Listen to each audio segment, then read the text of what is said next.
Donc, bonjour à tous, je suis Mélanie Bonneau et donc je suis doctorante co-encadrée par Anne Thiebaud et Lula Opatowski et donc associée aux équipes biostatistiques en grande dimension, oui, et échappement aux anti-infectieux et pharmacoépidémiologie. Et donc je vais vous présenter un de mes travaux de thèse qui est sur la modélisation agent de la transmission au papillomavirus et les performances des études observationnelles à détecter les variations de prévalence génotypique suite à l'introduction du vaccin. Donc tout d'abord, je vais vous présenter un peu l'infection à papillomavirus. Donc on va se concentrer sur l'infection génitale, donc qui est une infection sexuellement transmissible avec un pic de prévalence de 20 à 24 ans. Il y a une grande diversité dans les génotypes avec des infections multiples fréquentes. Et généralement, ce sont des infections qui sont asymptomatiques, mais qui peuvent conduire au développement de cancers, notamment du cancer du col de l'utérus et des cancers d'autres sites. Et donc avec des génotypes qui sont considérés à haut risque pour le cancer, sur lesquels on se concentrera. En termes de prévention, donc il y a le dépistage. Et il y a aussi, depuis 2007 en France, différents vaccins qui sont au moins contre HPV-16 et HPV-18, qui sont 2 génotypes à haut risque pour ces cancers. Et donc dans un contexte où la vaccination est seulement contre un sous-groupe de génotypes, il semble important de mieux comprendre comment ces génotypes peuvent interagir dans le temps. Donc en effet, puisqu'il y a co-circulation de plusieurs génotypes, il est possible qu'un individu soit infecté par plusieurs génotypes. Et dans ce cas-là, des interactions écologiques peuvent se produire. Donc elles peuvent être compétitives, neutres ou synergiques. C'est-à-dire que la présence de ces deux génotypes à un même moment peut diminuer en cas de compétition ou augmenter en cas de synergie. Par exemple, la charge virale, la capacité de ces génotypes à infecter les cellules et le temps dans lesquels ils vont rester dans les cellules, donc qui a un impact sur la durée d'infection. Donc ça, c'est à l'échelle de intra-hôte et à l'échelle de la population. Donc lorsqu'on introduit un vaccin, normalement, on va diminuer la prévalence de ces génotypes vaccinaux, mais ça peut aussi avoir un impact sur les génotypes non vaccinaux, donc soit en diminuant aussi leur prévalence en cas d'interaction synergique entre les deux types de génotypes, soit augmenter la prévalence en cas de compétition. Voilà. Et donc ici, l'objectif est d'essayer de comprendre comment on pourrait utiliser les études en population pour détecter ces changements de prévalence, que ce soit pour les génotypes vaccinaux, ce qui est plutôt fait, mais aussi non vaccinaux, après l'introduction du vaccin. Donc on a commencé par faire une revue de la littérature, des études épidémiologiques. On a utilisé un modèle pour simuler les schémas qu'on a identifiés d'études. Et on va évaluer la performance de ces derniers en fonction de différents scénarios que je vais vous présenter. Donc tout d'abord, pour vous présenter rapidement la revue systématique, donc on a 445 articles identifiés et au final on a analysé 48 articles. Donc, le plus important, c'est donc on a identifié deux types de schémas d'études avec des comparaisons avant-après introduction du vaccin qu'on a appelé pré-post et des comparaisons de femmes vaccinées et non vaccinées après l'introduction du vaccin qu'on a appelé vac and vac. Et donc on peut voir dans ce tableau qu'il y avait plus d'études de comparaison vac and vac que pré-post, avec des caractéristiques différentes, que ce soit en termes de taille de population, de genre pris en compte, de population cible, de couverture vaccinale, de temps après introduction du vaccin et d'analyse statistique.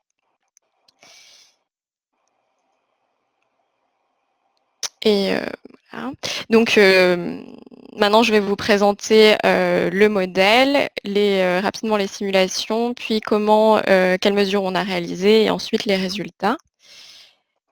Donc tout d'abord, on a développé un modèle agent s'appelle comme ça parce qu'on définit, on modélise clairement chaque individu. Et donc, il y a 2 processus dans ce modèle, le processus de couple et le processus d'infection.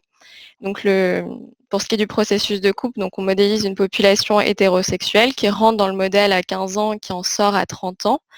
Donc ils rentrent dans le modèle vierge et au bout d'un certain temps, ils vont avoir un partenaire pendant une durée définie, puis ils vont rester un certain temps célibataires et ces durées dépendent en fait de la classe d'activité sexuelle dans laquelle ils ont été assignés. Donc à l'entrée dans le modèle, ils peuvent avoir un partenaire, 2, 3 partenaires ou plus de 3 partenaires par an. Et cette classe peut être changée à 17, 19 et 24 ans s'ils ne sont pas engagés dans une relation plus longue qu'un an. Et donc il y a une partie aussi des individus qui va ne pas avoir de partenaire pendant l'année, quelle que soit leur classe d'activité. Donc ça c'est pour la partie processus de couple. Et ensuite, pour le processus infectieux, donc on a modélisé 14 génotypes, 2 vaccinaux et 12 non vaccinaux. Et donc pour chaque génotype, les individus sont susceptibles jusqu'à ce qu'on leur transmette par un partenaire un génotype pour lequel ils vont être infectés pendant une durée moyenne d'environ 1 an. Ils vont ensuite être immunisés contre ces génotypes, puis redevenir susceptibles. De plus, lorsqu'on introduit dans les simulations la vaccination, on va vacciner à l'entrée une proportion de femmes définie selon la couverture vaccinale. Donc, je vous présente ici juste une petite illustration d'une simulation où, je vais prendre le pointeur, on voit le réseau avec les individus qui autour sont peu connectés et où il y a peu de transmission qu'on peut voir lorsque les connexions sont en rose-rouge, c'est-à-dire qu'il y a une transmission entre les partenaires. Et donc, lorsqu'on rapproche du centre, on voit des connexions qui sont un peu plus rouges et plus fournies. Et au centre, on a un noyau qui est très connecté où il y a beaucoup de transmission. Voilà. Donc maintenant, je vais vous présenter le processus, comment on a analysé les interactions entre les génotypes. On a décidé lorsqu'un individu est infecté par un génotype vaccinaux, si pendant cette infection, il est aussi infecté par un génotype non vaccinal, la durée d'infection pour ce génotype non vaccinal, elle va pouvoir être augmentée en cas de synergie ou diminuée en cas de compétition. Et donc, on a testé, comme vous pouvez le voir ici, différentes forces d'interaction pour voir l'effet que cela a eu.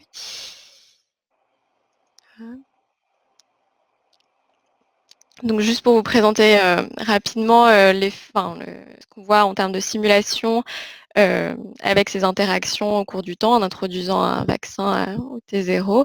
Donc, pour les génotypes vaccinaux, on voit que la prévalence diminue, quel que soit le type d'interaction qu'on simule. Et lorsque l'on a une interaction compétitive, comme je vous l'ai dit au début, on va avoir une augmentation de la prévalence. Et pour une interaction synergétique, on a une diminution de la prévalence. Donc, quelle que soit la population qu'on observe, on observe aussi la même chose pour les femmes, dans la population de femmes vaccinées et de femmes non vaccinées.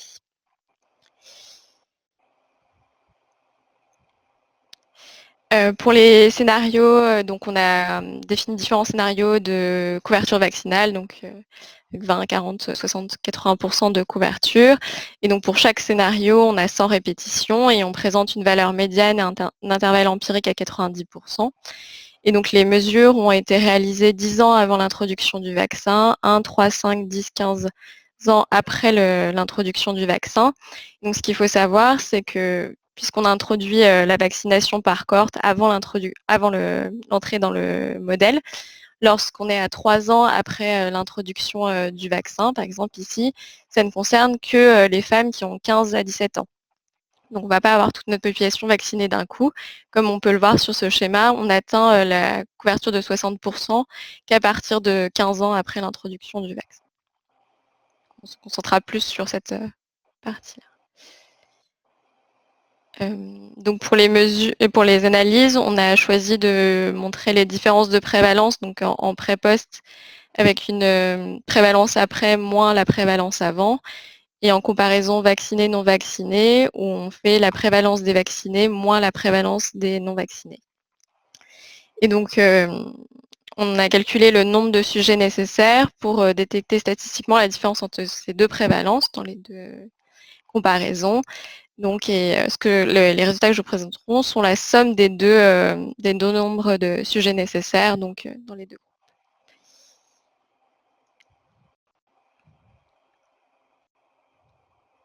Donc tout d'abord, je vais vous présenter les résultats pour les génotypes vaccinaux, donc ceux qu'on a plus l'habitude de voir. Donc sur la première ligne de figure, c'est les différences de prévalence donc, au cours du temps.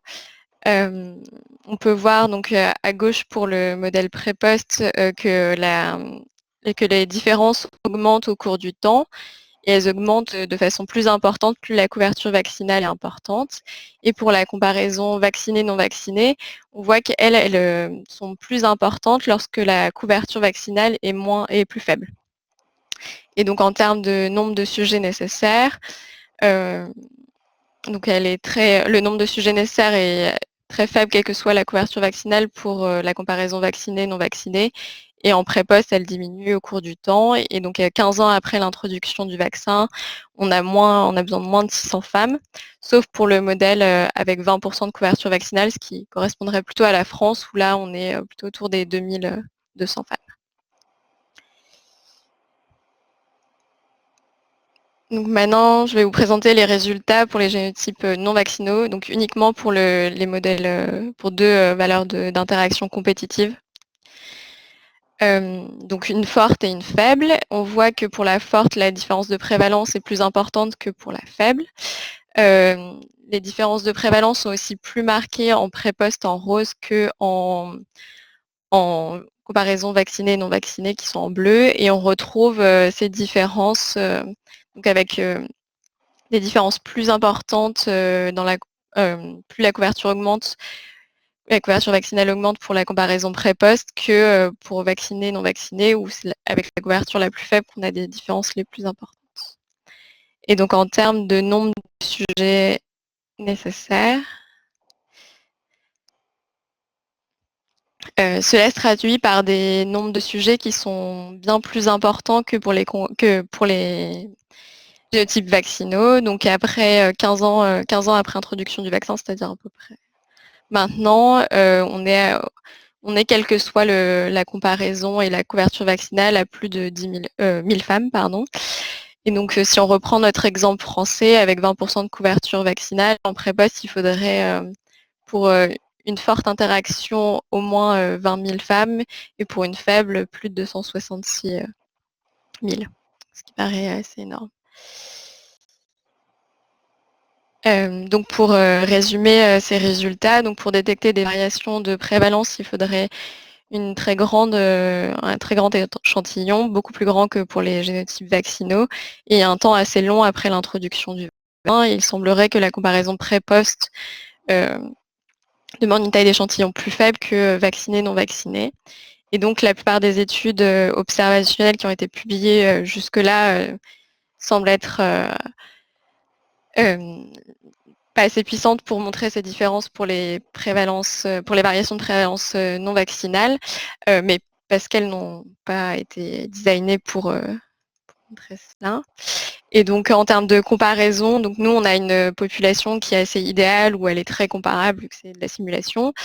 On a fait le choix d'introduire la vaccination à 15 ans, mais en réalité dans de nombreux pays, il y a une vaccination de rattrapage qui a été mise en place, donc on a vacciné plus qu'une cohorte par an. Et on a une couverture vaccinale qui est constante, alors que ce n'est pas forcément le cas dans les données réelles. Et aussi, des variations de prévalence peuvent être dues à d'autres phénomènes que des interactions génotypiques. Pour les limites liées au modèle agent, donc il y a un manque de connaissances sur l'immunité et les mécanismes d'interaction entre les génotypes. On a choisi de faire une modélisation avec des valeurs identiques pour les vaccinaux et non vaccinaux, enfin par groupe de génotypes. Et donc ça peut limiter certaines analyses. Il n'y a pas de données françaises en en période avant introduction du vaccin par groupe de génotype et par âge. Donc ça nous a limité pour calibrer le modèle avec des données françaises. Donc pour conclure, les études observationnelles qui ont été publiées jusque-là ne permettent pas de détecter des variations de prévalence pour les génotypes non vaccinaux. Et donc, ce serait compliqué de conclure maintenant sur un effet bénéfique ou délétère sur ces génotypes-là. Il faudrait une taille de population large, particulièrement pour les pays qui n'ont pas de données en période prévaccinale. Et donc, ce type d'analyse pourrait être aussi reproduit pour mesurer l'impact du cancer, cette fois-ci sur l'incidence de cancer.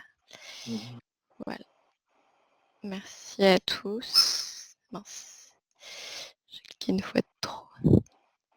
Donc, je voudrais remercier tous mes collaborateurs. Voilà.